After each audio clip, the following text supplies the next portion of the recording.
여러분 안녕히 주무셨습니까? 가장 빠르게 만나는 글로벌 뉴스 분석 굿모닝 530 글로벌 1부 이주호입니다. 지난 밤 사이 미국 증시에 참 여러 가지, 미국 증시뿐만 아니었었죠. 글로벌 증시에 참 여러 가지 악재들이 있었습니다. 자, 유럽에서는 코로나19 확진자가 다시 늘어나면서 락다운, 즉 봉쇄 조치가 다시 시행될 수 있다는 우려가 부각이 됐고요. 여기에다가 미중 간의 갈등에 대한 우려감, 여기에뿐만 아니라 추가 부양책 협상이 난항을 겪으면서 부양책이 나오지 않자 여기에 대한 실망감으로 투자자들은 또 매도 행렬을 이어가기도 했습니다. 한 가지가 더 있었는데 국제탐사보도협회에서 그 글로벌 금융기업들이 2조 달러가 넘는 불법 돈 세탁 의혹이 있다라는 점을 폭로하게 되면서 글로벌 금융시장의 이 금융주들이 일제히 하락하는 모습이 나타나기도 했습니다. 참 여러 가지 악재들이 있었는데요. 이 중에서 핵심을 좀 꼽아보자면 일단 코로나 환자 수가 다시 한번 증가하고 있다는 점과 더불어서 추가 부양책이 나오고 있지 않다는 점, 이런 것들이 시장에 가장 큰 매도 빌미를 안겨줬던 것으로 보입니다. 하지만 이런 가운데서도 시장이 속절없이 하락하는 것이 아니라 장 막판에는 어느 정도 저가를 매수하려는 그런 움직임이 나타난 것을 보니까요. 아직도 시장에선 힘이 아예 빠진 것 같지는 않다는 느낌도 듭니다. 자, 지난 밤 사이 어떤 일들이 있었는지 지금부터 정리해드리도록 하겠습니다. 굿모닝 530 글로벌 1부 바로 출발하겠습니다.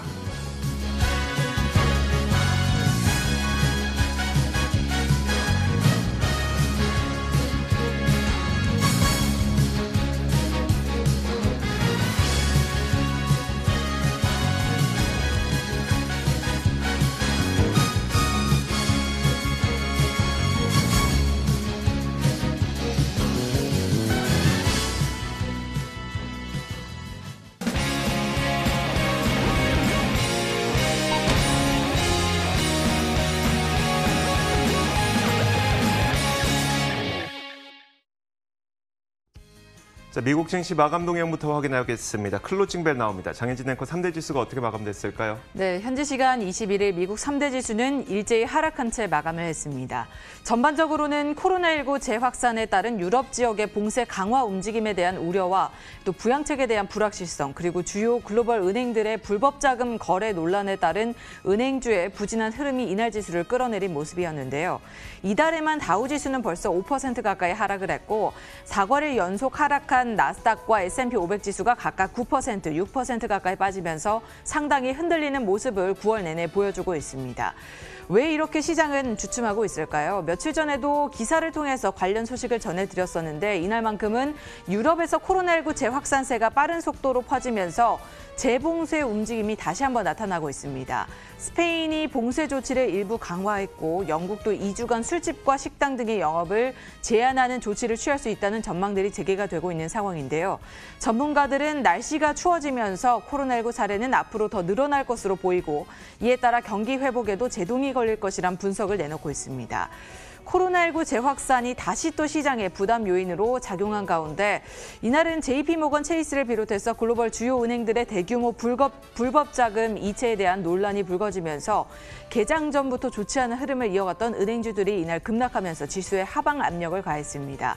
언론에 따르면 1999년부터 2017년 사이에 18년간 2조 달러 규모의 이상의 의심스러운 거래가 있었는데 HSBC와 JP모건 체이스, 도이체방크 등이 빈번하게 거론된 것으로 나타나고 있습니다. 향후 대규모 벌금 부과로 이어질 수 있는 사안이라서 이날 개장 전부터 하락세를 연출한 은행주들이 5%에서 8%에 가까운 하락세로 마감을 했고요. 또 이날 니콜라가 또 특징주로 보였는데 창업주 사퇴 소식에 비전이 사라졌다라는 분석들이 나오면서 20% 가까이 하락을 한 채 마감을 했습니다. 한편 지난주 루스베이더 긴즈버그 연방 대법관이 별세한 이후에 트럼프 대통령은 후임자 임명을 강행하고 나섰습니다. 그는 후임자 후보를 5명으로 좁혔다면서 돌아오는 금요일이나 토요일 이번 주 내로 후임자를 발표를 하겠다고 밝혔는데요. 하지만 민주당 측에서 대법관 후임자 임명을 두고 11월 대선 이후에 이뤄져야 한다라면서 강하게 반발하고 있는 상황입니다. 후임자 인선을 두고 트럼프 대통령과 민주당이 또 한 번 충돌하면서 부양책 합의까지도 위태로워졌다는 평가가 나오고 있습니다. 보다 자세한 마감 상황도 함께 보시죠. 먼저 다우지수입니다. 이날 대형 은행주들이 부진한 모습을 보이면서 다우지수 전반적으로 좀 힘이 빠진 모습이었는데요. 1.84% 하락하면서 27,147포인트에 거래 마쳤습니다. 이어서 나스닥 지수도 함께 보시죠. 사실 기술주가 부진했다라고는 볼 수 없겠습니다. 애플이 3% 반등하는 흐름을 보여줬는데요.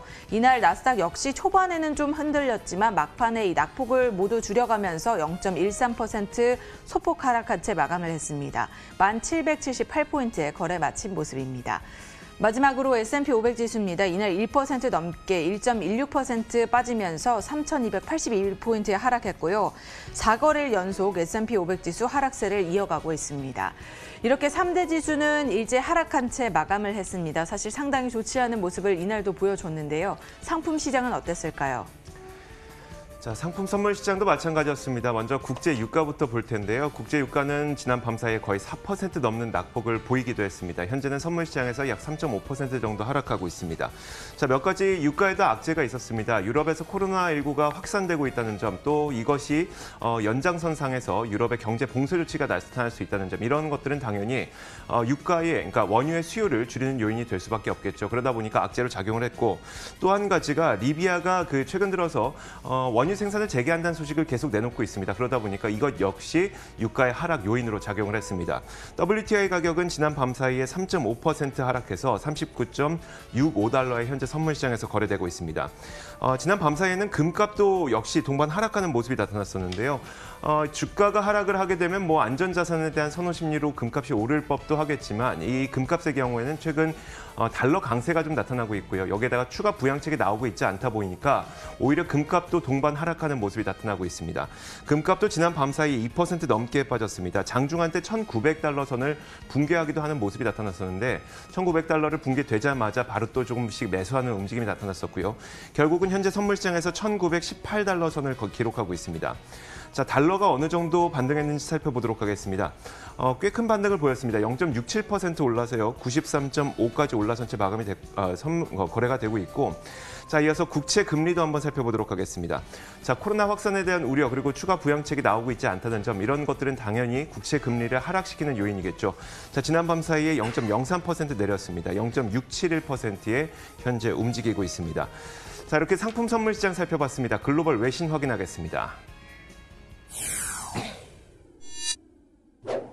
자, 첫 번째 외신부터 살펴볼까요?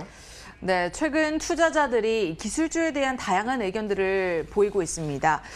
이날만큼은 이 비즈니스 인사이더에서 투자자들이 지난 2000년 닷컴 버블 이후에 볼 수 없었던 엄청나게 빠른 속도로 기술주를 떠나고 있다라는 분석 기사가 나왔는데요. 그래서 소개를 해드리겠습니다. 사실 오늘도 미국장에서는 기술주에 대한 전반적인 매도세가 일긴 했습니다. 그에 따라서 장 초반에 이들 주가가 조금 주춤하면서 흔들리는 모습을 보이기도 했죠. 이들은 하루 사이에 35억 달러에 달하는 규모, 우리 돈으로는 약 4조 원 규모를 인베스코 QQQ 트러스트 시리즈 1 ETF에서 매도를 한 것으로 나타나고 있습니다. 이는 지난 2000년 10월 이후 가장 큰 일일 매도 규모인데요. 이 ETF, 인베스코 QQQ 트러스트 시리즈 1의 ETF는 나스닥 100 지수를 따르고 있어서 나스닥 100 지수 역시나 하락세를 연출했다는 분석입니다. 이로써 나스닥 100 지수는 최근 이달 2일에 기록했던 고점 대비 약 13%의 하락세를 보이면서 굉장히 짧은 기간 안에 하락을 크게 한 것으로 나타나고 있습니다. 이런 최근 매수 기술주 매도를 두고 닷컴 버블 붕괴와 연관을 짓는 그런 분석들도 제기가 되고 있는 가운데, 이 BMO 캐피털 마켓의 수석 투자 전략가는 이 두 기관 기술주에 대한 기저 펀더멘털에서 상당한 차이가 나타나고 있다면서 이를 비교할 수 없는 터무니없는 비교라고 일축을 했습니다. 그는 최근 기술주의 하락은 더 큰 매도의 전조가 아니라 지난 6개월간 기술주들이 상당히 많이 반등을 해줬기 때문에 여기에 따른 건강한 조정이다라고 평가를 했는데요. 그러면서 자신들은 정보기술 분야의 비중 확대를 유지하고 있다고 강조를 하기도 했습니다. 한편 이렇게 지수의 변동성은 확대되고 있음에도 불구하고 기술주가 조정을 받는 사이 이 저가 매수에 나서는 투자자들도 늘어나고 있는 것으로 나타나고 있습니다. 중국이 미국 기업들에 대한 블랙리스트를 완성했고, 완성한 그 블랙리스트를 언제 공개할 것인지 내부적인 고심에 빠져 있다는 분석 기사가 나오고 있습니다. 자, 월스트리트 저널의 보도인데요. 언제 공개하느냐만 달라질 뿐이지 미국 기업에 대한 블랙리스트는 완성된 것이어서 미중 간의 갈등 우려는 다소 커지고 있고요. 이것도 지난 밤사이 시장에 작용을 하게 되면서 시장의 심리를 다소 안 좋게 만든 한 가지 측면이었습니다. 일단 중국이 최초로 블랙리스트를 작성하겠다고 밝혔던 것은 2019년 5월이었습니다. 자, 미국이 중국의 테크 공룡이라고 할 수 있는 화웨이에 대한 제재를 하면서부터 이 블랙리스트 작성을 시작을 했었는데요.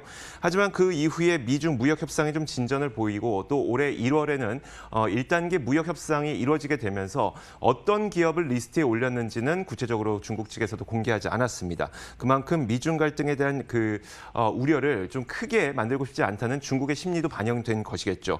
자, 중국도 이제 미중 관계가 절벽으로 떨어지길 원하지는 않는 것으로 보입니다. 왜냐하면 중국 상무부에서 이 블랙리스트를 지난 토요일에 완성을 했다고 밝혔거든요. 다만 그럼에도 불구하고 어떤 기업인지 구체적인 공개는 피했고 뿐만 아니라 상무부는 성명을 통해서 리스트에는 매우 제한적인 수의 불법 해외 기업만 포함됐다고 밝혔습니다.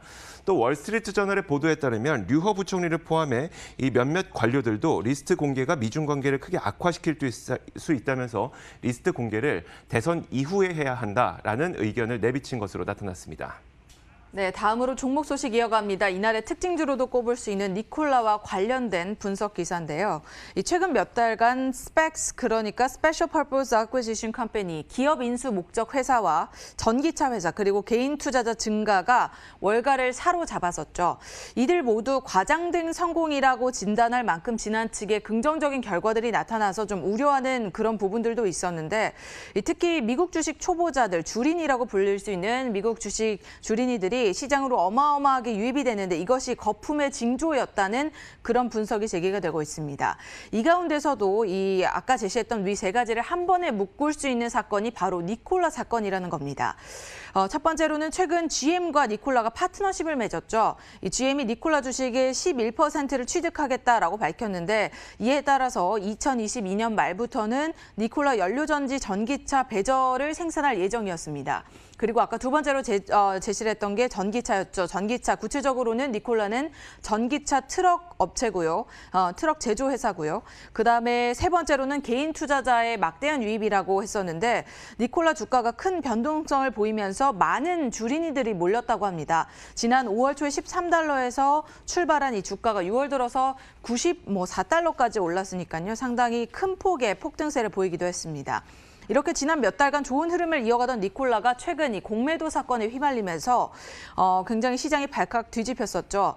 힌덴버그 리서치사에서는 이 밀턴 창업주가 자동차 제조사와 파트너십을 맺기 위해서 당사의 기술을 좀 과장했다라는 거짓된 진술을 제기했다고 주장을 했는데 이런 사기 혐의가 제기됨에 따라서 니콜라의 창업주 트레버 밀턴은 간밤에 이사회 의장직을 사퇴하겠다라고 밝혔습니다. 이 소식에 니콜라의 주가는 이날 장중한테 20%까지 폭락하기도 했고 마감 기준으로도 19% 넘게 빠졌는데요. 전문가들은 그의 퇴진을 이 니콜라의 비전의 치명타라고 평가하기도 했습니다. 앞으로의 니콜라의 흐름 계속해서 지켜봐야 될 부분인 것 같습니다. 자, 글로벌 금융기업들이 2조 달러에 달하는 이 불법 돈 세탁 거래 의심 현황이 포착이 돼서 이 때문에 글로벌 금융기업들이 일제히 하락하는 모습이 나타났습니다. 특히 홍콩 증시에서는 HSBC가 25년 내 최저치를 기록하게 됐는데요.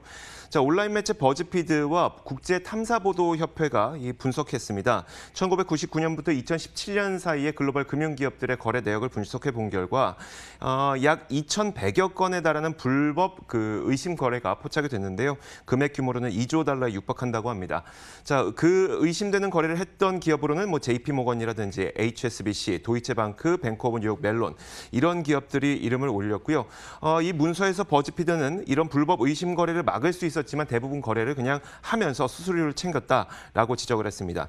눈에 띄는 의심 거래들이 몇 가지를 언급해드리면요. 스탠다드 차타드는 탈레반과 연관된 두바이 자금을 송금했다는 의혹을 받고 있고요. HSBC 홍콩 지사는 수백만 건의 폰지 사기 의심 거래를 포착한 의혹을 받고 있습니다.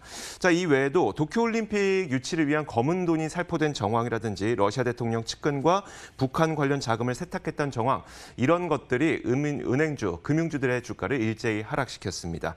자, 이렇게 글로벌 뉴스 살펴봤습니다. 맨해튼 나우 이어가도록 하겠습니다.